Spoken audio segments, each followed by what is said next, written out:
Good morning, everybody, and welcome to another Tuesday with Terry B. I used to say it was Terry B from New Jersey, but today it's Terry, and I'm talking to you live from Austin, Texas, where the sun is hot, the barbecue is sweet, and all the drinks are free if you want to hang out with me. Well, it's getting colder, I'll tell you that. It's January and it's getting a little bit colder, but I want to start this morning with a little story, and the title of this presentation is How to Have More Meaning in Your Life.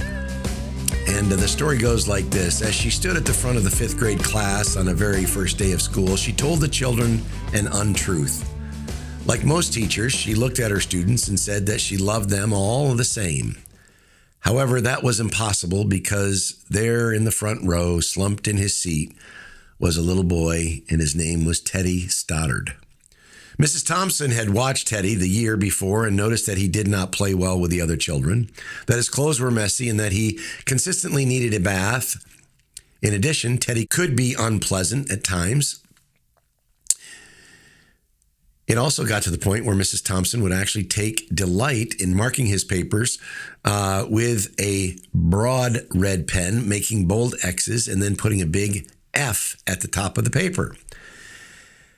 At the school where Mrs. Thompson taught, she was required to review each child's past records, and she put Teddy's off until last. However, when she reviewed his file, she was in for a bit of surprise. Teddy's first grade teacher wrote, "Teddy is a bright child with a ready laugh. He does his work neatly and he has good manners. He is a joy to be around." His second grade teacher wrote, "Teddy is an excellent student, well liked by his classmates, but he is troubled because his mother has terminal illness, and life at home must be a struggle." His third grade teacher wrote, "His mother's death has been hard on him. He tries to do his best, but his father doesn't show much interest in his home life and soon affects him if steps are not taken." Teddy's fourth grade teacher wrote, "Teddy is withdrawn and doesn't show much interest in school. He doesn't have many friends and he sometimes sleeps in class." And by now, Mrs. Thompson realized the problem, and she was ashamed of herself. She felt even worse when her students brought her Christmas presents wrapped in beautiful ribbons and bright paper, except for Teddy's. His present was clumsily wrapped in a heavy brown paper bag that he got from the grocery store probably earlier that day. Mrs. Thompson took pains to open it in the middle of the other presents. Some of the children started to laugh when they found a rhinestone bracelet with some of the stones that were missing, or a bottle that was a quarter full of perfume.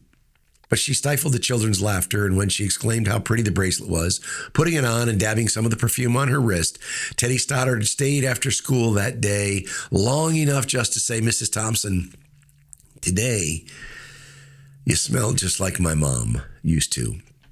After the children left, she cried at least for an hour, and on that very day, she quit teaching, reading, writing, and arithmetic instead, and she began to teach children. Mrs. Thompson paid particular attention to Teddy. As she worked with him, his mind seemed to come alive. The more she encouraged him, the faster he responded. By the end of the year, Teddy had become one of the smartest children in the class. And despite her lie that she would love all the children the same, Teddy became actually one of her favorites, a teacher's pet, as you've heard before. A year later, she found a note under the door from Teddy telling her that she was still the best teacher he had ever had in his whole life. 6 years went by before she got another note from Teddy. He then wrote that he had finished high school. He was third in the class, and she was still the best teacher he had ever had in his life. 4 years after that, she got another letter saying that while things had been tough at times, he stayed in school, had stuck with it, and would soon graduate from college with the highest of honors. He assured Mrs. Thompson that she was still the best and most favorite teacher he had ever had in his whole life. And then 4 more years had passed. She got another letter. This time it explained that after he had got his bachelor's degree, he decided to go on a little further. And the letter explained that she was still the best and favorite teacher. But now his name was a little stronger. The letter was signed Theodore F. Stoddard, M.D. The story does not even end there, you see. There was yet another letter that spring when Teddy said that he had met the girl of his dreams and he was going to marry her. He explained that his father had died a couple of years ago and was wondering if Mrs. Thompson might agree to sit at the wedding in place that was usually reserved for the mother of the groom. Of course, Mrs. Thompson did, and guess what? She wore the bracelet. She wore the perfume. The bracelet had a few rhinestones missing, but moreover, she made sure that that perfume was dabbed on her neck and Teddy would be able to remember his mother on their very last Christmas coming together. They hugged each other, and Dr. Stoddard whispered into Mrs. Thompson's ear, "Thank you, Mrs. Thompson, for believing in me. Thank you so much for making me feel important and showing me that I could make a difference." Mrs. Thompson, with tears in her eyes, whispered back, she said, "You know, Teddy, you have it all wrong. You were the one who taught me that I could make a difference. I didn't know how to teach until I met you. And for you that don't know, Teddy Stoddard is the doctor at Iowa Methodist Hospital in Des Moines, Iowa. That is the Stoddard Cancer Wing today. Warm someone's heart today. Pass this along. I love this story so much, and I cry every time I read it just to try and make a difference in someone else's life today or tomorrow. Just do it." And so that little story is a story about a teacher that had meaning in someone else's life, had meaning in a student's life, and it made all the difference in the world for him. And he always looked back at that fundamental piece of him and his fifth grade teacher and what she had done because she believed in him. A lot of things have happened to me and with me and for me recently in my adventure with Orange Theory Fitness. And it's interesting. I received the book. I received this some time ago. It's called The Austin Fitness Group. And inside of this book, there are pages upon pages of pictures. I wish I could show it to you. I can't show it everything, but just pictures of pages and people and stories, letters that employees have written to me about some of those same kind of things. I share that with you because it has meaning to me. And I'm just going to read you the opening page here for this particular book, because all of my career, all of my life, I've tried to impact people. I've tried to help other people. I've tried to be a mentor. I've tried to be a teacher to people and help them in their journey. But this says, "Terry, the impact that you've had on this company, the brand, and the people is fortunately so much deeper than the day's net gain. It's hard to feel like you're having an impact you're really striving for when it's not clearly written at the top of your day's flash report. You're one of the rare people in the world who leaves an impact on almost everyone in your wake, whether it's someone meeting you for the first time and being graced with a witty Terryism or a memorable enthusiasm, or of the many people who have literally uprooted their lives and moved across the country for you and your belief in them. Or perhaps you've put a deal on a napkin or an opportunity on a napkin at a Starbucks, at a restaurant, someplace that they have reserved and kept, and come back to show you that later on. It doesn't go unnoticed how much you pour into people, how much you invest in them, how much you build them up, though maybe sometimes it's more than being forged through fire, and how much you deeply care about their success. The people who pass through these doors, even the ones who have since moved on, carry memories and lessons with them that make their experience here more than just a job. They believe in the brand that you've helped to build from infancy, and they believe that working with you has left a positive impact in their life. The company's just turned 5.5 years old, and that's cause for celebration. Through COVID and out of COVID, but of course the history goes back much, much further for many people. The lives you've touched, the careers you've impacted, and the friends that you've made along the way speak volumes. This book captures only a tiny percentage of your legacy, a snapshot of personal memories and gratitude from people who love Orange Theory Fitness, love Terry Blachek, and recognize that one hardly exists without the other. Your name is Terry, and you're our friend. Gets me emotional because that has meaning and has purpose to me. It gives meaning and purpose to my life of how I've impacted or affected other people.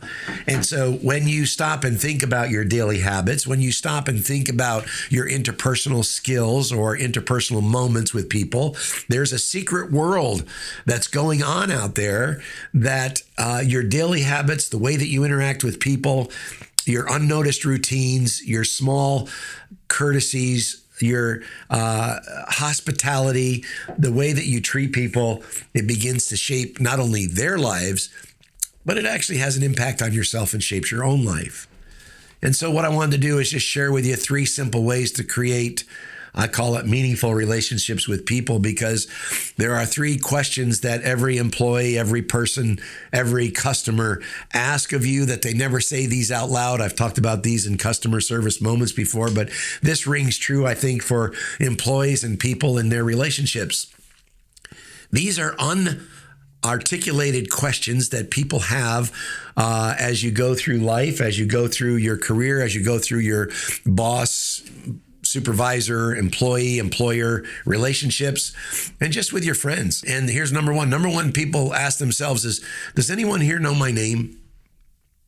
I wonder if Terry knows my name. I can't tell you how many times I've heard that when I've left a studio is, does he even know who I am? The regional will come into me and say, does he even know my name? Does he know who I am? I can't tell you how important using people's names and remembering names and using people's names when you meet them. Number 2 is, does anyone even know I'm here? You know, people want to know that they count. People want to know that they're having a part in the play. People want to know that they have a part in the program. And if nobody recognizes that they're there, if they get no recognition for their effort, for showing up, that doesn't necessarily create the best relationship. So one of the ways you can do this is to always recognize anybody, whether it's from the janitor and the sweeper to the top president, CEO of an organization, but give people the absolute recognition that they deserve just by showing up. Number 3, does anyone care about me? And what that really says is, have you taken a sincere and personal interest in other people to understand what's really going on in their life outside of work? Do you really realize that people go through, family issues, and people go through financial issues, and people go through relationship issues outside of what's really going on at work? And when you take a sincere interest in them and what's happening in their life, that shows them that you care. You've heard it a million times. People don't care how much you know until they know how much you care. And so my message this morning is, if you want to start having a more meaningful relationship with your spouse, if you want to have a more meaningful relationship with your employees, if you want to have a more meaningful relationship with your business associates, with your church associates, your acquaintances, man, you got to start letting them know that you really care about them and take a sincere interest in them. Remember their name and let them know, recognize them when they show up and they're there, and really show them that you, in fact, do care. Never give somebody advice. Just offer some information. Say, look, this is how it happened to me. This is what happened to me. And if you'd like to know more, I'd be happy to share with you. Always get their permission before you start giving some counsel or giving information, because sometimes people just want you to listen. They don't necessarily want you to, jump in and tell them all the answers to everything. Sometimes they just need an ear to listen to. Take the time today to be better at recognizing people's names, taking a sincere interest in them, showing them that you care, and letting them know that you recognize that they at least showed up. That, if you continue to do that in small ways every single day with the people that you're around, you can have a long and meaningful relationship, even after maybe you're not working together. I truly believe that. It certainly happened for me. I'm going to talk about this a little bit more in a future episode, but I believe in meaningful relationships. I think that opens the doors and the pathways to many things in your life. It certainly has for me. And on behalf of all of us here at Black Ops, and these guys do a good job, by the way, at Black Ops. See, look at that, another compliment just popping out there. But also just for those of you who've been listening to my podcast, I'm grateful and appreciate that. Share it with a friend, and maybe it'll do somebody a little bit of good. My name's Terry. I'm your friend. Have a wonderful day.